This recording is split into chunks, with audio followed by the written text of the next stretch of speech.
Boom. What's good, family? Welcome to another episode of Rolam Live. I am Rolam. I am here with Danny J. Quick, Wolly McNair. I think Morgan's going to stop by a little later, but together we are Bequest Studios. This is Rolam Live. This is a show where we talk about culture, we talk about creativity, we talk about how it's all connected to our lives. Brothers, how y'all doing today? Y'all good? Indeed. Man, I'm doing good. I'm feeling good. I got a little nap earlier. I'm feeling all right. For sure. For sure. Well, first thing I love to do, I love to start off with my first question. What is inspiring you right now? What are you reading? What are you watching? What are you listening to? What's getting the creative juices going? Danny, I'll start with you, Danny. What's inspiring me right now, man? Other indie creators, man. Just all kinds of stuff, man. I just got a book in the mail from our guy. Hold on. Let me see if I can grab it real quick. Thing on Ogun. Thing on the stump. Y'all know this. Y'all know that's it. Okay. Y'all know this right here. Yeah. This is the one I didn't even know that. I didn't even know they had wrote Chuck Brown, and he signed it. I saw he had it on his TikTok shop. He did not. He did not sign this one. He did not sign this one. Oh yeah, he did. It's on the inside. Yeah. He signed it. No. I saw he had it on his TikTok shop, and I was like, "Hey, absolutely, I'm getting that one." So, I'm gonna check this one out. But I've been, just inspired by other indies lately, man. YouTube brothers, Morgan, Kyron, everybody keeping the grind going, and stuff like that. Nice. How about you, Wally? I've been inspired by the existence of life on my mission to Zen. So I get inspired by red cardinals flying by and butterflies and seeing another beautiful day. Yo, can I be honest with y'all? I've been seeing cardinals everywhere. I've been seeing red cardinals everywhere for the past 2 months, and in logos, in real life, just birds just flying by. We in North Carolina, I'm in North Carolina. Ro, I know you down to a state or two states down. Yeah. But I've been seeing cardinals a lot in the last couple months. There's a message there. You need to listen to what they're telling you. I'm trying to listen for it. I don't know if I'm not attuned to it or I kind of doubt it because you don't listen to us. So why would you listen to? I listen to nature. I listen to nature. listen to God's creation. Y'all brothers be on some other stuff, but nature is they be pretty consistent most of the time. I don't know what y'all be talking about though. Yeah. We hear. What's this right here? Oh yes. I did see Planet of the Apes, but I can't speak on that, Ro, because you haven't seen it. That was very inspiring from a writing and visual standpoint. For sure. I definitely got to see that. Real quick, let me shout out Fly. Appreciate you coming through, Fly, checking out what we got going on. Fly Life Inc. Yeah. What's been inspiring me lately? Well, first of all, I've been heavy on my GTA game, right? I just got into it maybe like a month or two ago for real. That's crazy because Ro don't even hit me. He don't even hit me and be like, yo, bro, I'm on. Jump on if you get a chance. You know what I'm saying? But the reason why is because when I was playing the game and we actually played together and I saw the abilities that you had and the ranking and the power that you had, I said, nah, I gotta rank up. I'm out here looking crazy with my little, 45 ranking. I said, nah, let me I gotta figure some things out. So, but nah, we're gonna get on there, Wally. We're gonna get on there. I'm just trying to get to the money, that's all. For sure. So yes, I've been doing that. I also been reading this short story. It's a short story collection.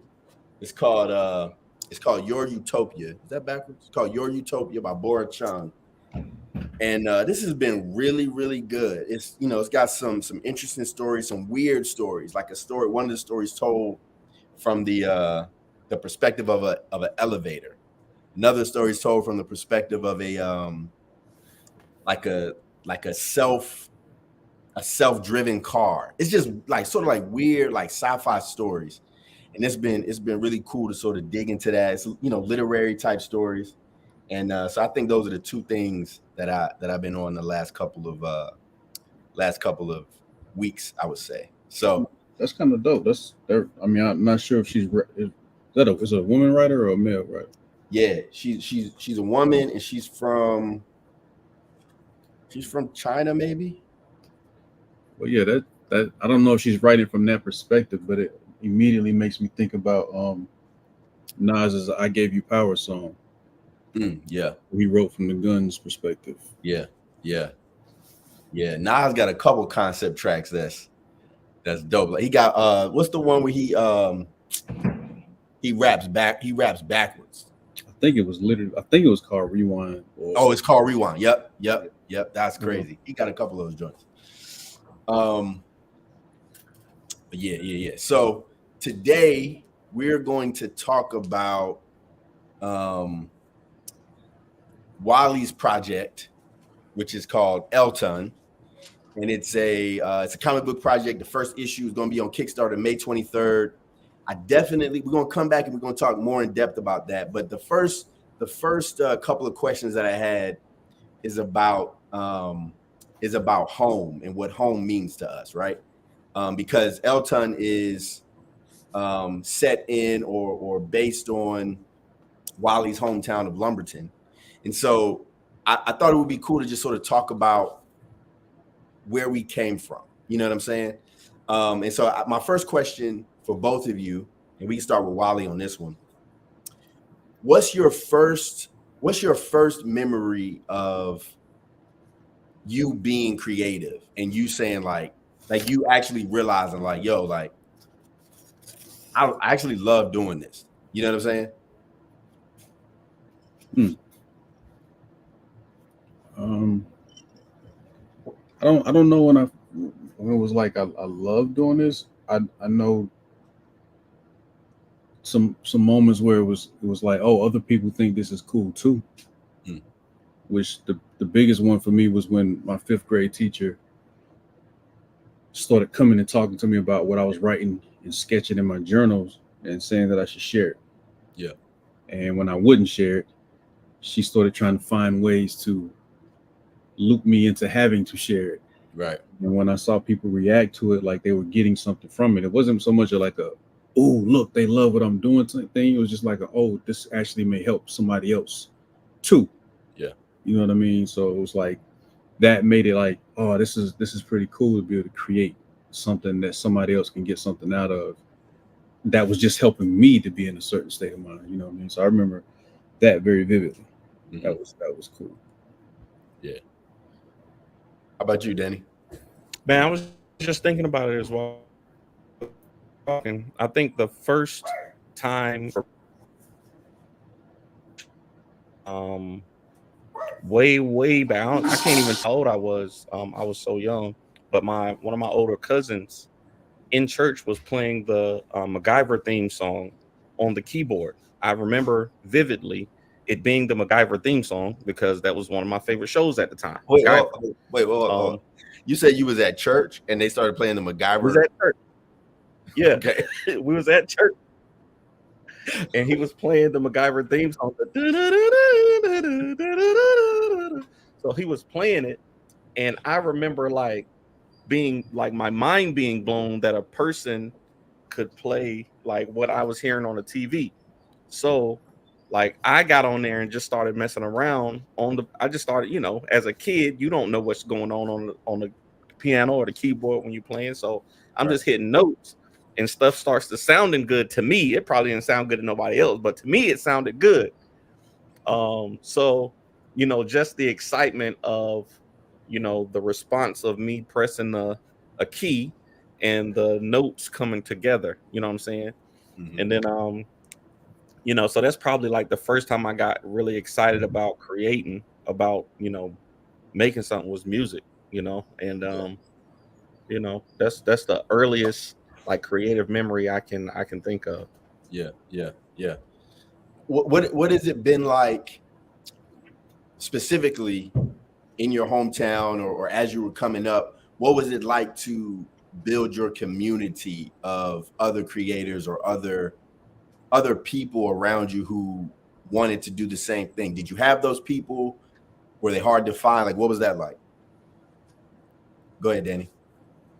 I was about to say, I know Wally been in some battles and stuff, so I know he got some stories. But for me, I think because, like, again, churches, where it all started between learning how to play the piano, my mom teaching me how to play the drums, singing in the choir, stuff like that, kind of gave me that first sense of community and people, near me who wanted to, whether sing or just praise or whatever it is. That was probably the first sense of it that I had as far as community goes. But, you know, at an adult level, when I was actually making my own decisions, it's comics, man. It's this, going to a comic book convention, probably meeting Wally. You know what I'm saying? That first convention I always talk about, where I met, where I literally was walking around with Christoph and like, yo, real people, like the same situation in the church. Like, oh, somebody actually made these comic books that these characters that I've been reading and watching on TV. Somebody actually made these things, Right. and then going around and talking to artists and stuff like that. So yeah, that's one of my favorite parts of creating is the community that comes with it. Whether it's sometimes can kind of be frustrating dealing with y'all, but for the most part, it's been good. Yeah, I said y'all. Okay. Thanks. Not Not y'all specifically, but y'all as in creators. Oh, okay. I was gonna take the high road on that one, because Road Show is so peaceful and so thought provoking. I ain't want to go the other route, All right. But yeah, Wally, how about yourself? I know you got some great stories. Stories too many. But just from a simple standpoint, the first community I had with art was, again, like fifth grade. There was these cats that was doing these stick people comic strips, and they would just do them like in whatever class we was in at the time, and then pass them out, let people read them, get them back, and they do some more. So I was like, oh man, I can do that too. So I joined in with them. We started creating these characters, weird characters, and we knocked so many of them out, rotate them around, do some more. And then as I started moving through grades, I met this cat named Sean Robinson, who was a beast with the pencil, and this cat named Nathaniel, there was this cat named EJ, and we all came from, I was from the South Side, Sean was from Davis Heights and Lumberton. EJ, I don't know what side he was from, but he was from a whole different world. Nathaniel was Native American, so it was like we was bringing all these different cultures and communities and different backgrounds into this idea of, oh, we can get together and create. And so we would just work on different characters and drawings and whatever, and same thing, sharing with other people in the school, and we started trying to make comic books. We didn't understand nothing about the process, so we thought cats really drew on small sheets of paper and put all these details in it, and then made photocopies and whatever. So of course we learned later that was crazy to be trying to do it that route, but for us it was the learning process. You know what I mean? And same thing when I came to Charlotte, started building with cats, and the music side started to kick in, started to build people that I trusted and would travel with and make moves with, and any aspect of life. It's always been some aspect of community. Of course, there's a part of it that's all about what you need to do, standing on your own too. But that idea of having somebody that you can look to when you're building something is always cool to have, because sometimes you need that motivation just as someone else might need it, vice versa. So I've been fortunate to be amongst a bunch of different cool situations coming up, and some not so cool situations coming up. So, but yeah, community is the center of it all. Yeah. And sometimes you just don't want to hang out with certain people within your own circle. Right. Yeah, for sure. So I originally had a question, and I think I worded the question, how has home showed up in your creativity? but that's not really, I don't think that's really what I want to ask. I think what I want to ask is, how has home impacted and influenced your voice and your style as a writer or artist? You know what I'm saying? Like how does home show up in that way for you? And I'll start with this one, because I think for me, one of the things so I grew up I was heavily infatuated with like gang culture, not even just gang culture, like anything that dealt with like teams, right? So like gang culture, military, like if there was like a crew, like I love wolves, like if there was like a crew, a pack, a squad, like I love the idea of running with people, you know what I'm saying? Like, and knowing that somebody's watching your six, somebody's protecting you and you protecting them. Like, I love that idea, right? And but on the flip side of that, I've always never felt at home anywhere. Like, I've always felt displaced. And I think that shows up in my work sometimes, because I find myself a lot of times writing about people who don't necessarily fit in. You know what I mean? And then I also think it affects my ability to, I don't want to say focus, but I think this is why I jump around and I do so many different writing things. I'm trying this over here, I'm trying this, I'm trying that, because I'm always looking for, where's my place? You know what I'm saying? I don't even know if that makes sense, but that's what I was thinking about as I was formulating this question. And so I don't know what's coming up for y'all as y'all hear that question. That's a multi-layered one, man. I think because, I mean, you can think of home as one place, but you can also think of home, you can have several homes, you know what I'm saying? Like, I'm at home, with my family.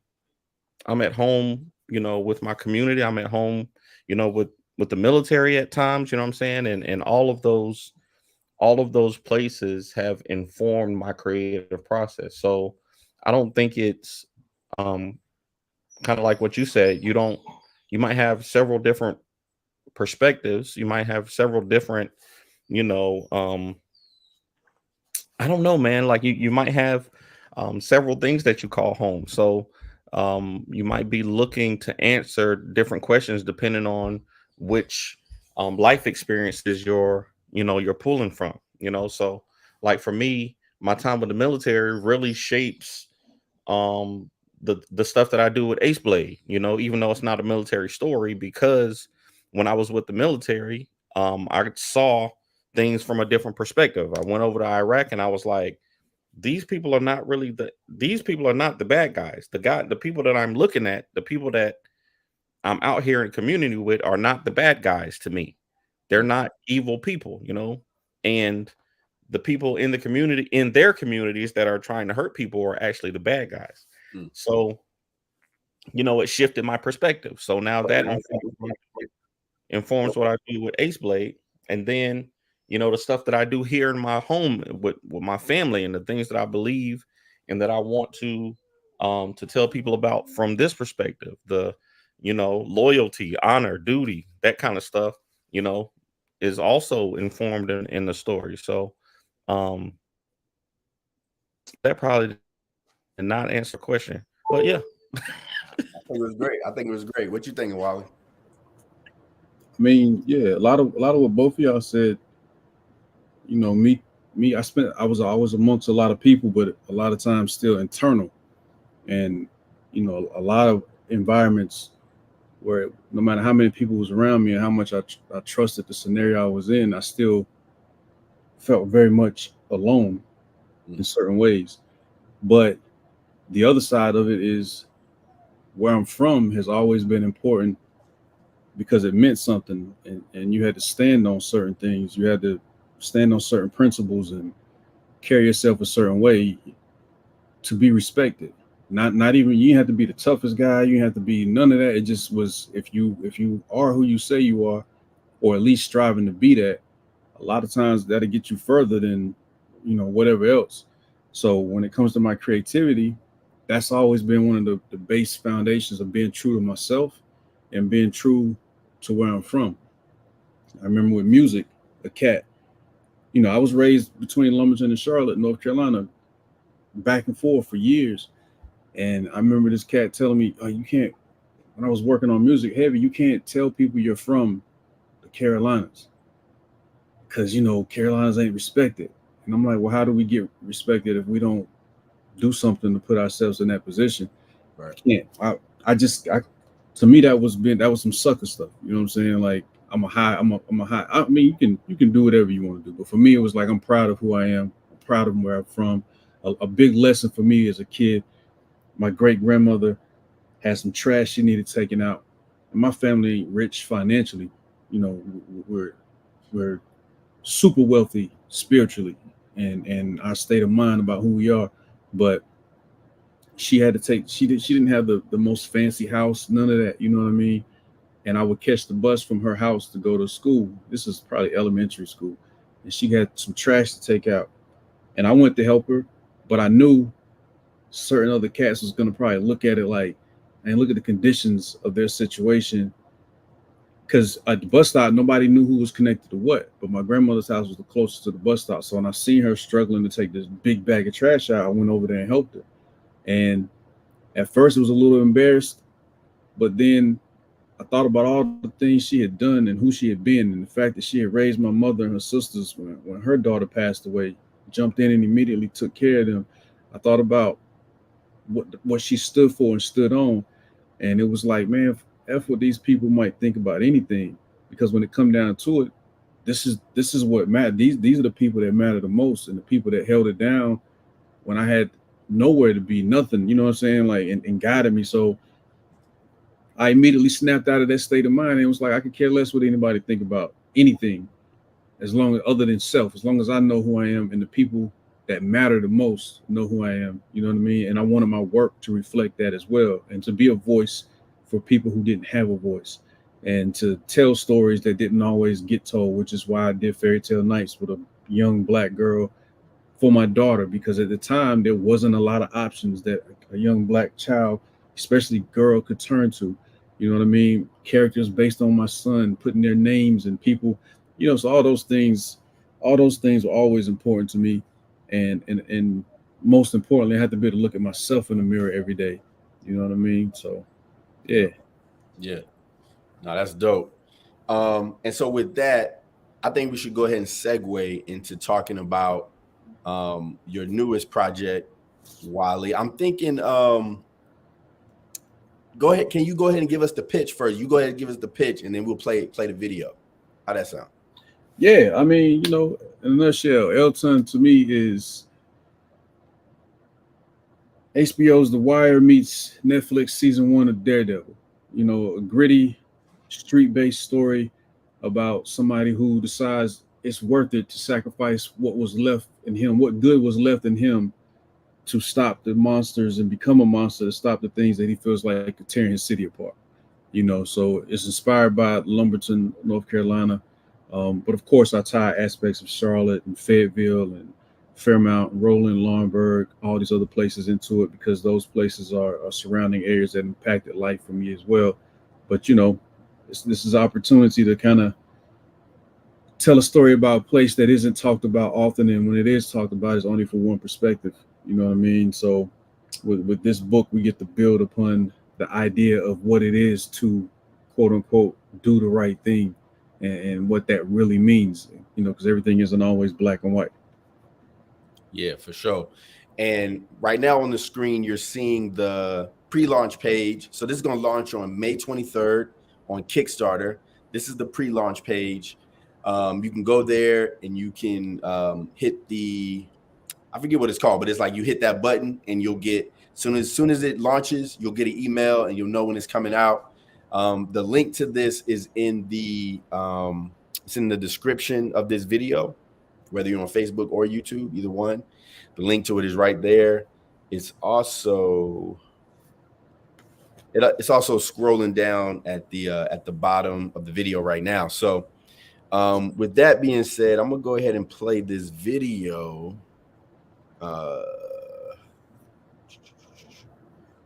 go. Here we go. All right.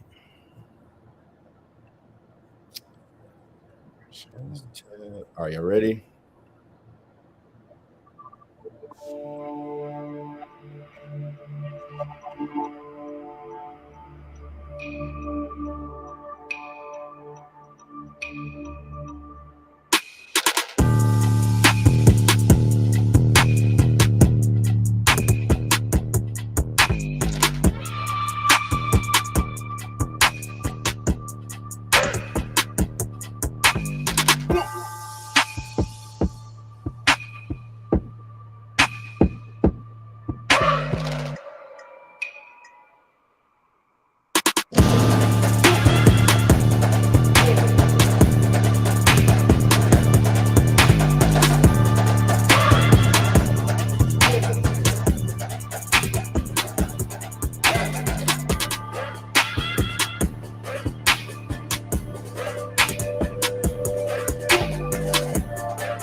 Yeah.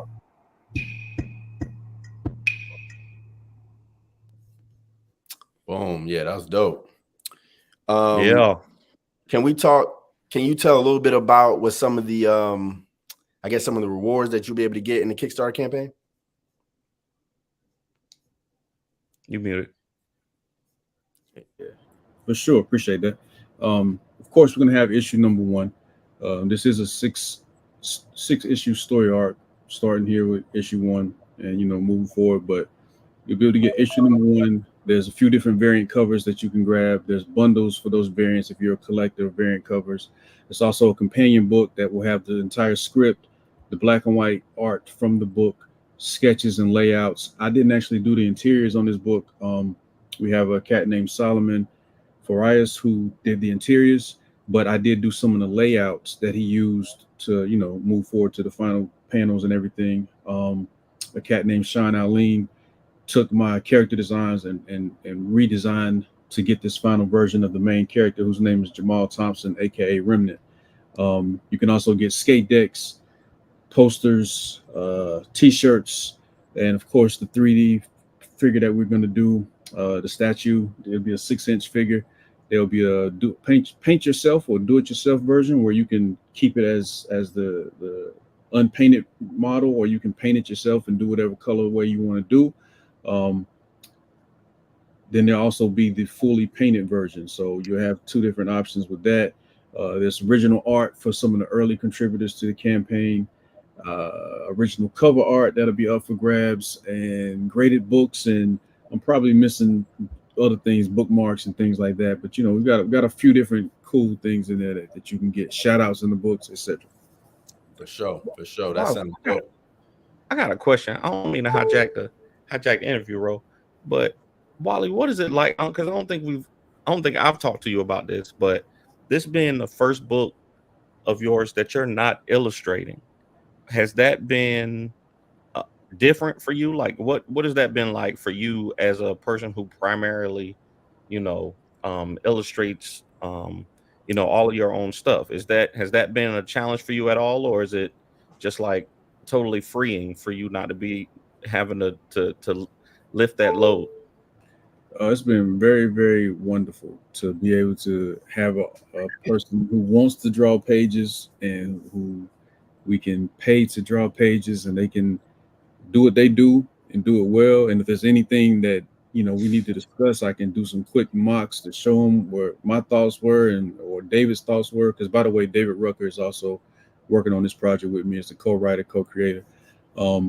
So that's been excellent, because that means I can spend more time focused on other things and getting other things done, and mainly the story, making sure that we've got the story where we want it, the dialogue, writing this book out as far as we can, because we've already started laying it out way past these 6 issues. So it's been wonderful. It's been sensational, to say the least. Yeah. Sensation. Yeah. So, and that was a great question, Danny. I was certainly going to ask that question at some point, but appreciate that. We on the same page, the same wavelength. One question I wanted to ask was about, I guess the theme of the story, or I guess the tagline that's right on that cover piece.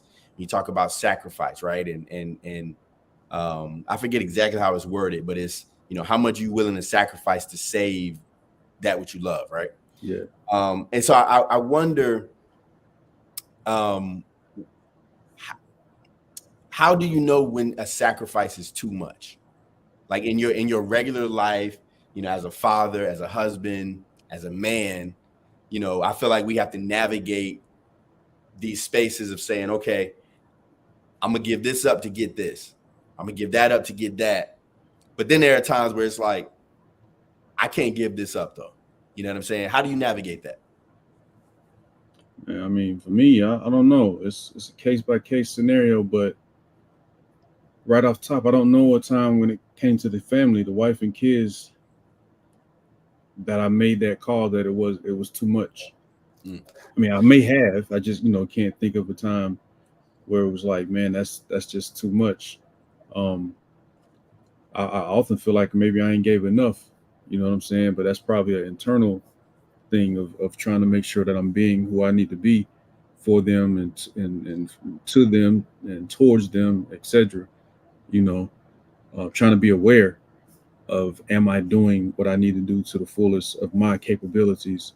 And it's the same thing even with this art and all that. Like sometimes you realize you're tearing yourself apart, trying to meet deadlines, trying to finish projects, trying to finish King Supreme and Super Basset. And then you look up and say, well, if I tear myself apart, I think whenever I feel like I'm hitting the place where I'm breaking myself, that's when I say, okay, that's too much. Got to pull back now. Because if I don't, I won't be any good to anybody. You know what I'm saying? Right. What you think, Danny? Yeah, I agree. I think it's hard to. It can be hard for us sometimes to know what to sacrifice for what. I think, kind of in the vein of what Wally was saying. For me, I have a list of priorities. I know in my brain, 9 times out of 10, the family's gonna come first. 99% of the time, whatever the got going on is gonna come over everything else. Then it's Ace Blade, the job, everything else down under that. You know what I'm saying? So, you know, there's not gonna be many times when I'm gonna sacrifice, time with the kids. Like there's stuff that you can't, get back when it comes to that stuff. And thankfully, we live in a time where mostly understanding of that. Like sometimes I'll be honest, sometimes I feel like I should be out at a show right now. Like I should be at a convention this weekend. I should be out grinding to get this Ace Blade stuff where it needs to be, because I'm one of the only people that can do it for this particular thing. And then at the same time, I'm like, Stephanie got an art show tomorrow. DJ wants to learn how to play the drums, and he wants me to teach him how to play drums. Olivia loves to sing. She loves to sing with me. These are moments I'm not going to be able to get back. So how would I feel, down the line if I gave up all of these moments with my kids and with my wife for Ace Blade, who I know, listen, as long as I'm alive, I can work on Ace Blade. You know what I'm saying? I can work on Ace Blade for the next 40 years, but who knows? You probably gonna sell that to Disney one day. So it's like, yeah, I might. You never know. You never know the way my mind is right now. You never know. So like I'd have to, you got to decide which things are the priority, and which moments to do what, and and if it's too much, sometimes you can't tell in the moment if it's too much. Like Wally said, thankfully, there has been many times that he's looked back and said, this was too much, especially when it's concerning the family. But I think you would know later down the line. I think for me, I'd say I'm fortunate to have learned from, like my pops was in jail for the first 8 years of my life. And, you know, that was a sacrifice. That was a real sacrifice. You know what I'm saying? Like, my mom did great. My mom did the best she could, but I'm sure there's some things I could have learned in that 8 years from my actual dad instead of just my uncles and things like that. And that was a sacrifice. So, those decisions, kind of informed the things that I do today when it comes to that. So, yeah, you just try to do the best you can, I think, and try to keep your priorities straight. And like Wally said, don't tear yourself apart, because you ain't gonna be no good to nobody if you in pieces. Yeah, and I mean, I was gonna bring that back up too. I always think about when you're on a plane and they tell you, before you try to help the next person, you put your oxygen mask on first, right? And I think, sometimes the idea is that we should help the people next to us before we help ourselves. And I think, there's a space for that, but there's also this space of like, if you're not taking care of yourself and making sure you good, when it's time for you to actually show up for the people next to you, are you going to have the strength to? Are you going to be able to? You know what I mean? And life is just so crazy, because life is, at least from my perspective, it's such a balancing act, right? Where it's not just, hey, if you just do this, you're going to be good. It's like, okay, yeah, you got to do that, but you probably also got to do this too, and you probably going to need that too. So you know what I'm saying? You got to be well-rounded. You know what I'm saying? You got to balance that thing out. Indeed. So yeah, I definitely feel that. But going back to the project, Wally, what's the most difficult part about telling a story that's about or set in your hometown? One, making sure the stories and characters and names have been changed to protect the innocent or guilty. With certain things that we talk about and we will explore. But the more than that, because I understand that enough to be careful about how much of something is in the story or not. You know what I mean? Like, there's things about my father and uncles that play a key pivotal role in developing who Jamal is in the book. But some things are altered. Some things are very similar to the core story, but statute of limitations is way past. So we good on that. But the bigger thing for me is just making sure the people from there are proud. You know what I mean? Don't feel like anything is I mean, and you can't please everybody, but as a whole, like, my job has been making sure that when we're going over things and script and ideas, it's not an exact replica of Lumberton, but certain pieces will be there that people from there will know, or people from surrounding areas will know. Right.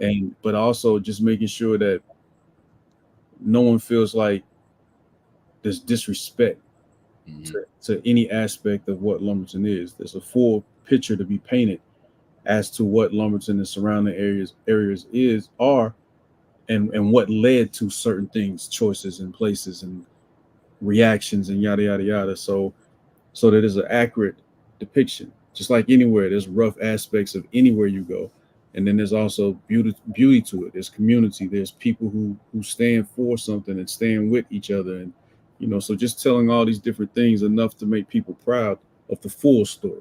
Yeah, you know what I mean. So yeah, balancing act. That's been a key thing, man. Yeah.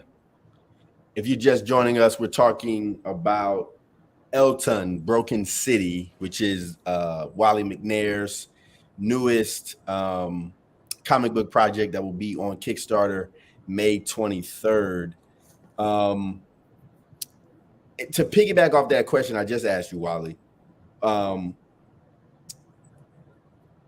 so sometimes when I'm thinking about writing like real world things, because I grew up in it, I find myself, because I'm used to it, I like skip over certain details, right?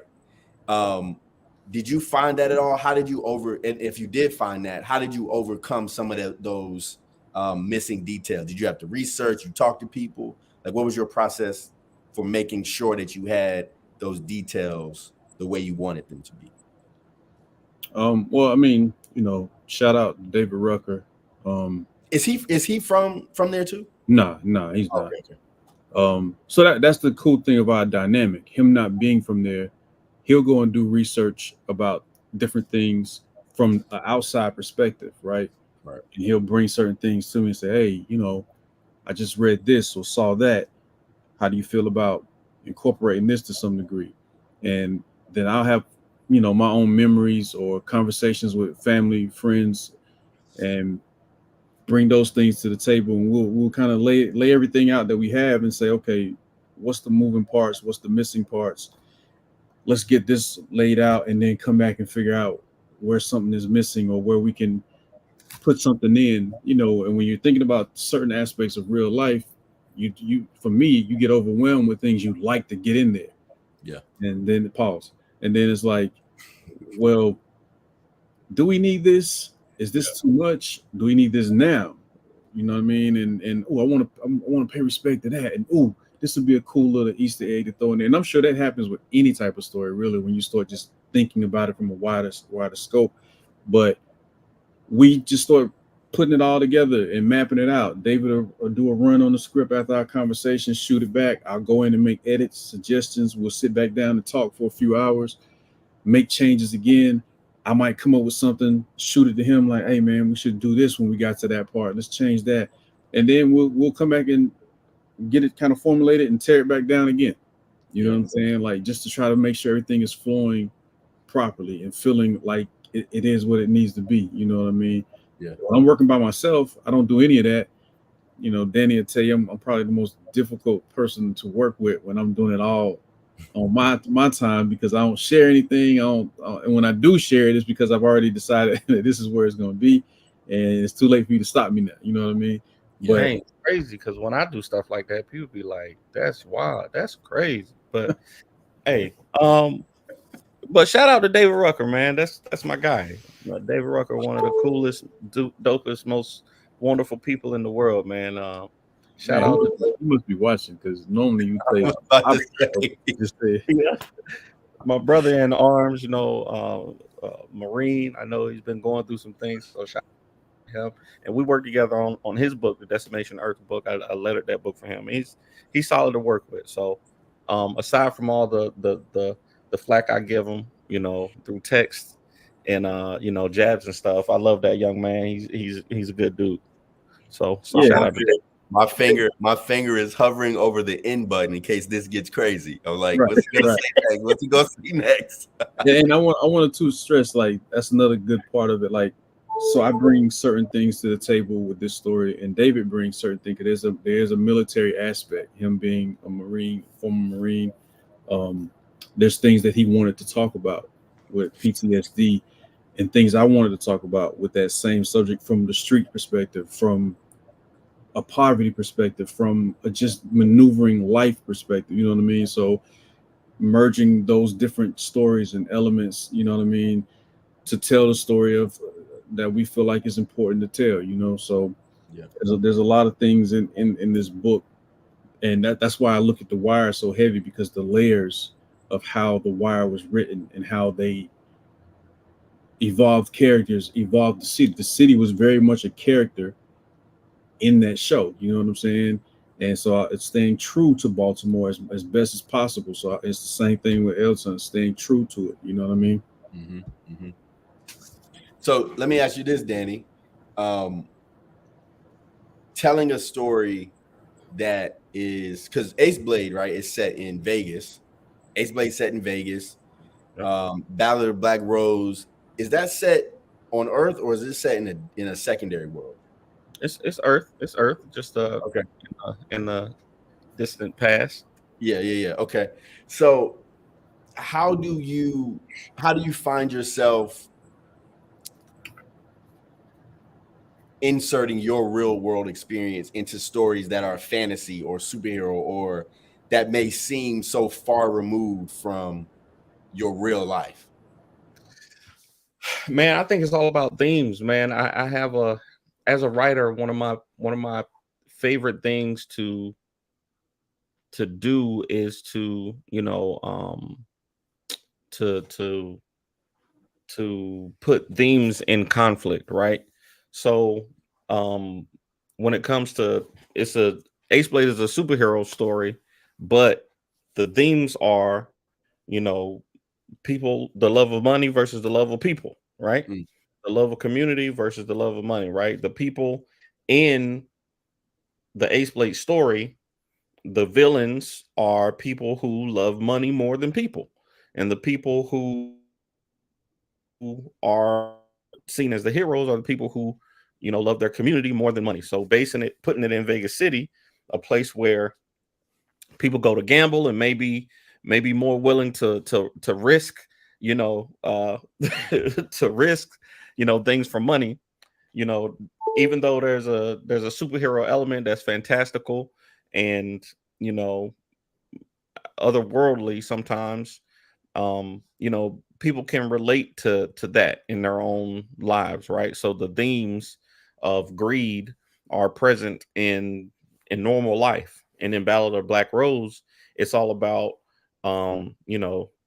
family and regret, and wanting to be able to change things, um and not being able to. And even though there's some crazy things that go on, those themes people can still relate to. And there are things that I relate to as a human, as a husband and as a father, so putting those things in there that are familiar to people, even if it's, even if it's a story about a dragon who wants to be a fairy or something like that, some crazy like that, people will still be able to relate to it because there are things in real life that you can definitely definitely relate to. What's up, Kyron? What's happening?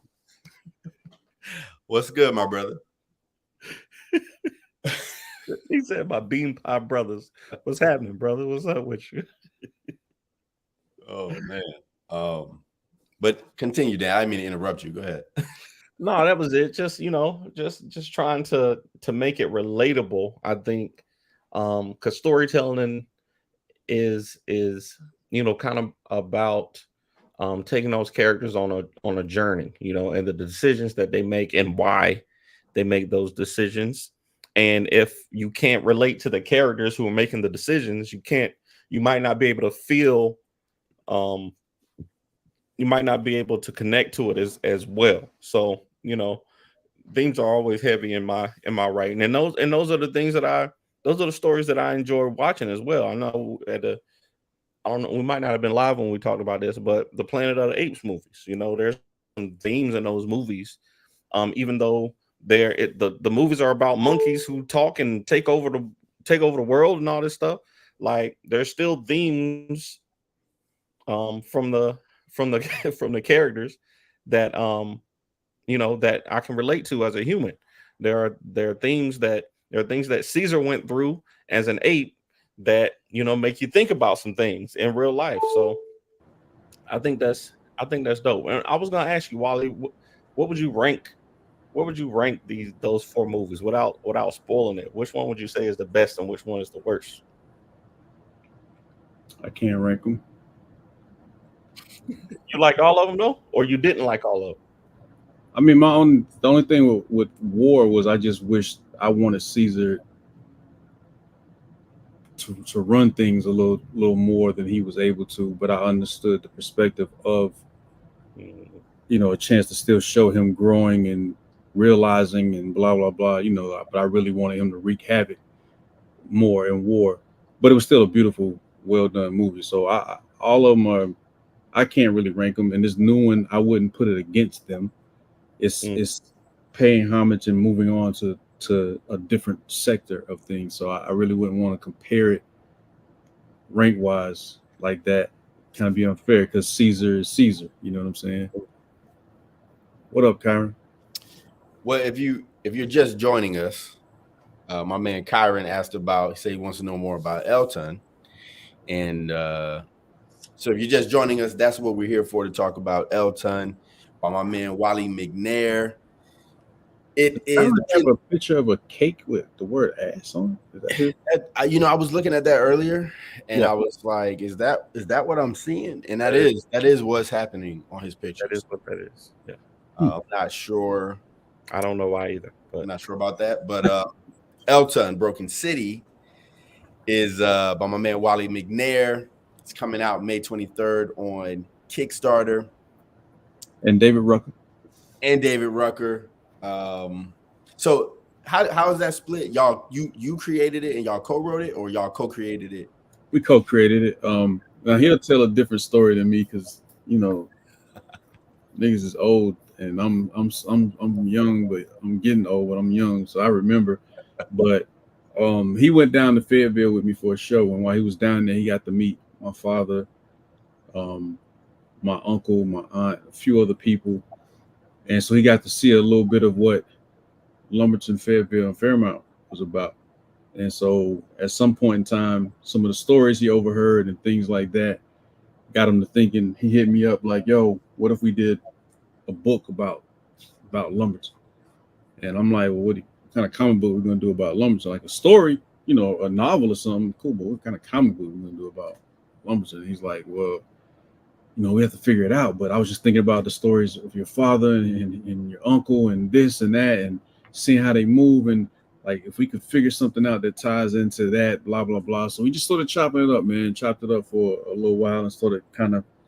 I had another character I was working on for something else, and I presented that character to him.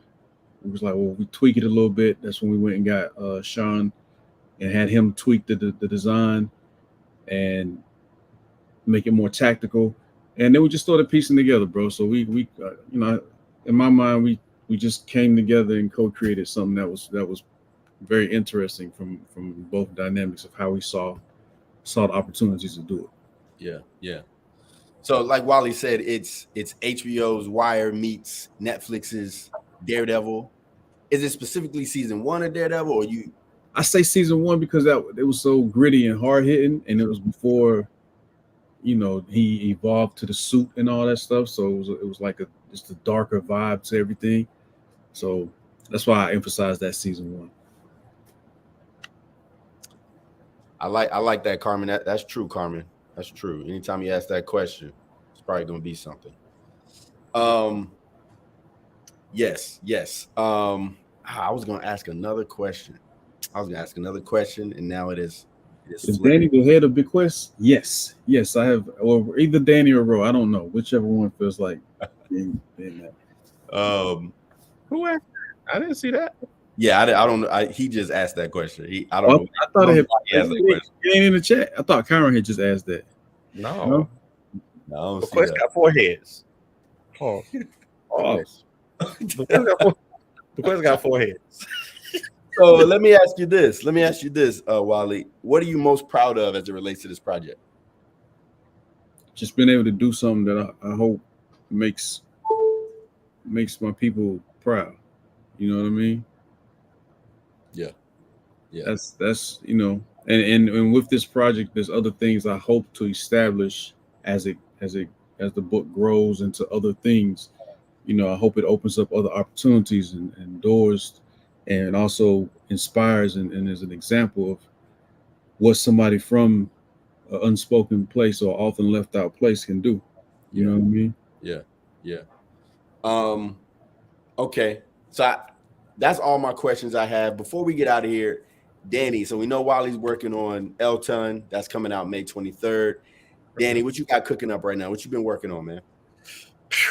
A bunch of things. We got Ace Blade number 8 coming out soon. We got working on Ballad of the Black Rose 2. We got who's drawing that, Danny? Ballad of the Black Rose 2. It'd be my man's Kyron Silva in the comments.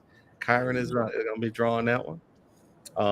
Got some pages from a Queen Zaje teaser that's coming out. Like, we got all kinds of stuff, man. Yeah. We got a Matter of Shadows that we still got in the mix somewhere. I don't know. Talk heavy. Okay. Somewhere, coming 2029. 2030. That sound about right. That sound about right. We By got the time that joint ready, whoever's supposed to be drawing it probably be like, you know what, nigga, I don't even talk to my assistant agent friend. it's close. I just talked to actually I just talked to Kyron about helping me get some things organized. So he's already taken the reins on, kind of being the editor for the fourth wall portion. And kind of being our editor in chief to get me more focused because we got a bunch of stuff that we need to make sure that we get done and that needs to get taken care of. So yeah, so shout out to Kyron for all of that, man.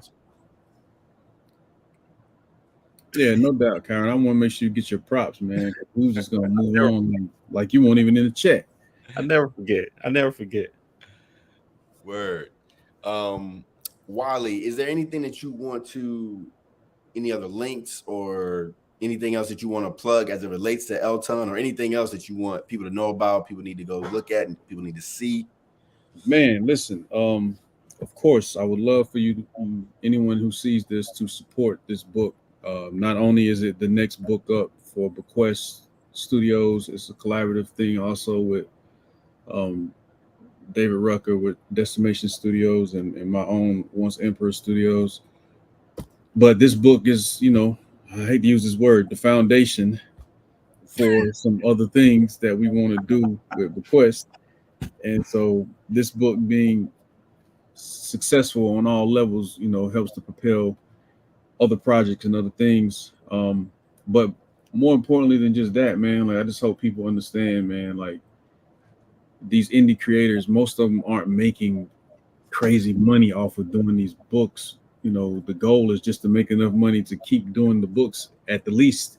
You know what I mean? So that support, spreading the word, sharing, even saying something to someone, just saying, hey, have you seen this? Check this out. You know what I mean? Like it goes a long way.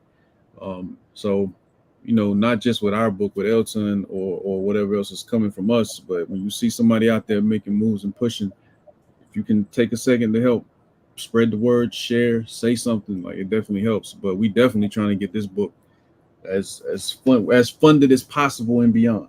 So, King Supreme still in the works. That's another reason why I brought another artist in, because I knew time was just crazy. So having somebody else work on that gives me more time to get King Supreme and Super Bastard finished. For those who supported those books, it is definitely still underway. And as a matter of Dream Shadows, that's I don't even want to speak about that. But yeah. I answered your question. Yeah, okay, that part. For sure. Well, listen, thank you guys for tuning in. You guys go check out Elton Broken City on Kickstarter. You can sign up on the pre-launch page. You can be the first to know when it launches on May 23rd. There's some cool rewards coming with that. And as Wally mentioned earlier, there's other things that other pieces of content and I guess media, you would say, that are going to be added to this project. And I personally think it's going to be big time for anytime you can get a piece of art that's inspired by the hometown, inspired by the person that that's creating this. I think you got to tap in with it. You got to tap in because it's more than just, a cool story, some cool artwork. It's actually passion, and it's thought, and it's why we do this. You know what I'm saying? So definitely you got support. Definitely check it out. Thank y'all so much for tuning in. Wiley, Danny, appreciate y'all for coming through. We definitely miss Morgan, but I'm sure he'll rock with us the next time. But to the viewers, thank y'all for tuning in. If you like this, please subscribe, share it with somebody. Hit the like button if you're on YouTube or Facebook, no matter where you are. And with that, we're going to get out of here. As always, I love you. Peace. Appreciate y'all.